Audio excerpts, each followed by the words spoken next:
দুইজনে মিলে মানে বাচ্চাটারে আর কি গলায় ফাঁস দিয়ে মারি ফেলেছে। নিজের বাচ্চা ছেলে করাইছে, ও করছে। কি করছে?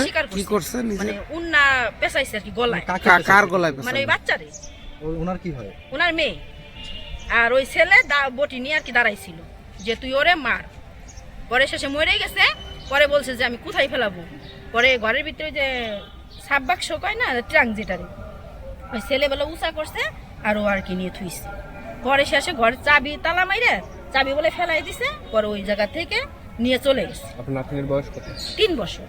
এই ফেব্রুয়ারি শেষ হলে 3 বছর পূর্ণ হবে। মেয়েটা খুব মিষ্টি ছিল এবং সবার খুব প্রিয় ছিল।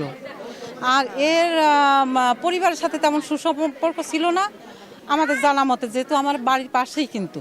হ্যাঁ, তো এই ছেলেটা হলো বিদেশে। এই বিদেশে থাকাকালীন অবস্থায় এই মেয়েটা মানে প্রায় বাবার বাড়ি যাইতো, বাজারঘাট করতো, কিন্তু কারোর সাথে সুসম্পর্ক রাখে নাই বিধায় এই জন্য কেউ তার বাড়িতে এইদিকে কেউ আসে নাই। তার শাশুড়ি অনেক আগে মারা গেছে।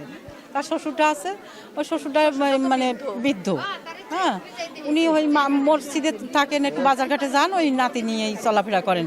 তো অনেক দিন ধরে মানে এই বাচ্চাটার দেখা যাচ্ছে না। তার মার সাথে হয়তো আমরা চিন্তা করছি যে তার মার সাথে তার বাবার বাড়িতে গেছে বা কোনো আত্মীয় বাড়িতে গেছে, এই হলো আমরা জানি। আমি তার বিচার আমার দাদুরে চাই, আমি চাই আমার দাদুরে, আমার কিছু চাই না। আমি সম্পদ মনপদ বিল্ডিং গোড়া বাড়ি কিছুই আমি চাই না, আমার দাদুরে চাই। আমি চাই আমার দাদুরে। বাচ্চার দাদা সবসময় হাতে হাতে রাখতো ওই বাচ্চারে।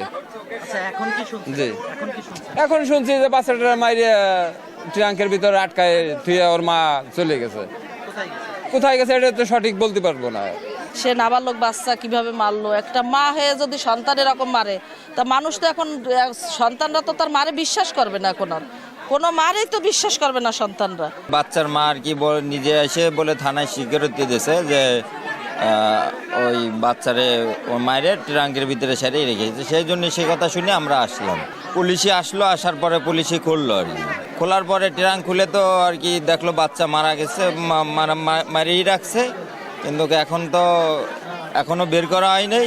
সে কোনো মাই না, সে মা হতে পারি নাই। একটা মা কোনোদিনও বাচ্চা যখন জবই সে নিজের মুখে বলছে জবই দিয়েছে, তখন তো তার দিক তাকাইছিল, নয়তো তার দিক সে তো কান্না করছে।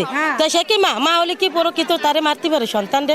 সবাই তো মা হয়েছে, এটা ওয়ার নাই, এটা ওর ফাঁসি হবে কিংবা ওরে আমাকে জনগণের কাছে দিয়ে দেন, আমরা ওরে মারবো, এটা হলো আমাকে শেষ কথা। সেতু বেগম তার পরক্রিয়া প্রেমিকের সাথে গত 22/1/2026 তারিখে পালিয়ে যাওয়ার পূর্ব মুহূর্তে পরক্রিয়া প্রেমিকের সহায়তায় তার 3 বছরের মেয়ে ফারিয়াকে হত্যা করে তাদের ঘরের বড় একটি ট্রাঙ্কের মধ্যে লুকিয়ে রেখে সে পরক্রিয়া প্রেমিকের সাথে পালিয়ে যায়। তাদের দেওয়া তথ্য মতে আমরা আজকে ঘটনাস্থলে যাই। ঘটনাস্থলে গিয়ে তাদের বর্ণনা মতে ট্রাঙ্কের মধ্যে থেকে লাশটি উদ্ধার করে লাশটি পোস্টমর্টমে পাঠিয়েছি এবং পরবর্তী আইনগত প্রক্রিয়া চলমান রয়েছে।